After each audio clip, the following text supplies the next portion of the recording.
திமுகவில் இணைந்த முன்னாள் முதல்வர் ஓ பன்னீர்செல்வம் முதலமைச்சர் அனுமதித்தால் சட்டப்பேரவை தேர்தலில் போட்டியிடுவேன் என்று தெரிவித்துள்ளார். இன்றைக்கு அரசியலில்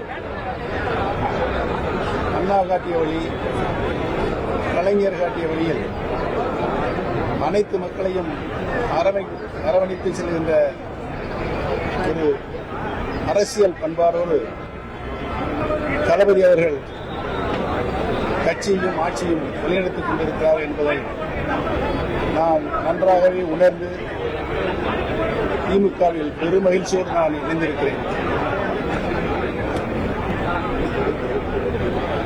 அரசியலில் இன்றைக்கு ஒரு சர்வாதிகாரியாக ஆணவ போக்கோடு நடந்து கொள்கின்ற எடப்பாடி எந்த காலத்திலும் இனி அரசியலில் வெற்றி பெற முடியாத ஒரு சூழ்நிலையை அதிமுகவுக்கு உருவாக்கியிருக்கிறார். வரும் சட்டமன்ற தேர்தலில் தளபதி அவர்கள் வாய்ப்பு தந்தால் உறுதியாக போட்டியிடும். இனி செல்லும் இடமெல்லாம் செய்தி. தந்தை டிவியின் வாட்ஸ்அப் சேனலை ஃபாலோ பண்ணினா செல்ல இருக்கும் இடமெல்லாம் செய்தி. இதோ QR கோட் இப்பவே ஸ்கேன் பண்ணுங்க, ஃபாலோ பண்ணுங்க.